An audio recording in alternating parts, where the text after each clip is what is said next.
భవిష్యత్తులో మీ కార్యాచరణ ఏంటి? అంటే ఎమ్మెల్యే కానీ ఎంపీ డెఫినెట్గా ఇప్పటికైతే ముఖ్యమంత్రి గారు బేవరేజ్ కార్పొరేషన్ చైర్మన్గా ఇచ్చిండు. భవిష్యత్తులో ఆయన ఎమ్మెల్యేగా పోటీ చేయమన్నా ఎంపీగా పోటీ దశలో మిమ్మల్ని ఎంపీగా పంపించాలి. అప్పుడు చర్చ బాగా జరిగింది కానీ అప్పటికే ఎన్నికల్లో ప్రభాకర్ రెడ్డి గారికి దుబ్బాక సంబంధించినటువంటి ఆయన హామీ ఇవ్వడం వల్ల ముఖ్యమంత్రి గారు అన్నారు మళ్ళీ ఇట్లా ఉంది అంటే ఇవ్వండి అని చెప్పి నేను ఎప్పుడు ముఖ్యమంత్రి గారితో అనలేదు. ఎందుకంటే ముఖ్యమంత్రి గారితో మాకున్నటువంటి అనుబంధం నేను ఇంతకుముందు చెప్పిన ఉద్యమ సంబంధం మాకు మధ్య. ఇదేదో బేరాలు ఆయన ఎమ్మెల్యే ఇస్తే ఆయన దగ్గర ఉంటాం, ఎమ్మెల్సీ ఇస్తే ఉంటాం, లేకుంటే ఉండము, పార్టీ కోసం పనిచేయమనేటువంటి అది ఉండదు. మాకు ఏ పదవి ఇచ్చినా లేకపోయినా టీఆర్ఎస్ పార్టీ బలోపేతం కోసం జీవితకాలం పనిచేయాలనేది మా లక్ష్యం.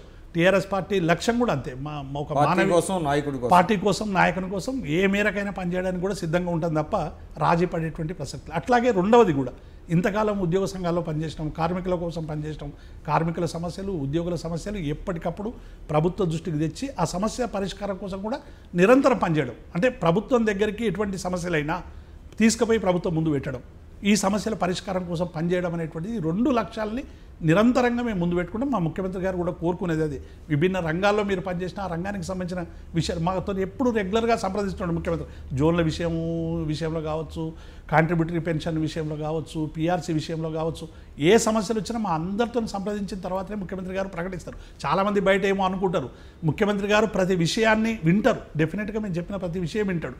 వెంటనే రెస్పాండ్ కాకపోవచ్చు, కానీ సమయం సందర్భం వచ్చినప్పుడు మేము చెప్పినవన్నీ కూడా మనసులో పెట్టుకొని దాన్ని ఇంప్లిమెంట్ చేయడానికి ప్రయత్నించేటువంటి ఒక గొప్ప జ్ఞాపక శక్తి, గొప్ప విజన్ ఉన్నటువంటి మనిషి కేసీఆర్ గారు. కాబట్టి డెఫినెట్గా మాకు ఆయన దగ్గరికి తీసుకుపోయిన ప్రతి సమస్య పరిష్కారం అవుతుందనేటువంటి ఒక నమ్మకం, విశ్వాసం మాకుంది.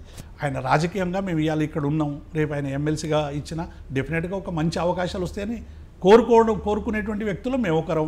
డెఫినెట్గా వారు ఒక పోటీ ఇచ్చి ఎమ్మెల్సీగా నాకు అసలు పోటీ చేయడానికి కొంత వెనకం చేసినా కూడా ముఖ్యమంత్రి ఇచ్చినటువంటి ప్రోద్బలంతో నేను ఎమ్మెల్సీగా పోటీ చేసిన. అది మొదటి అనుభవం. నేను అసలు ఎన్నడూ కూడా రాజకీయాలకు దూరంగా ఉండాలనుకున్నాను, రాజకీయాల్లో పార్టిసిపేట్ చేయాల్సిన పరిస్థితి వచ్చింది. రేపు కూడా ఎమ్మెల్యేగా కానీ ఎంపీగా కానీ వారు ఏ అవకాశాలు ఇచ్చినా, ఏ అవకాశం వచ్చినా మేమేం భావిస్తాం, అది పెద్ద పదవా చిన్న పదవా, అది ఓ స్టేటస్ ఉన్నదా, దానికి ఓ 10 బుగ్గలు ఉన్నాయా లేవా అనేటువంటిది మేము ఎప్పుడు ఆలోచించాం. మేము మాకు ఇచ్చేటువంటి పనిలో సంతృప్తిపరంగా ఇష్టంతో చేయాలని ఆలోచిస్తాం.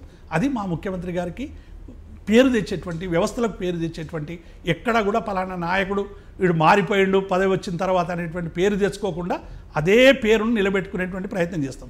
రెండవది, మాకు తెలంగాణ ఉద్యమంలో వచ్చినటువంటి పేరు, తెలంగాణ ఉద్యమంలో మమ్మల్ని గౌరవించినటువంటి పేరు మేము ఇంకా 1000 జన్మలు ఎత్తినా మాకు రాదు.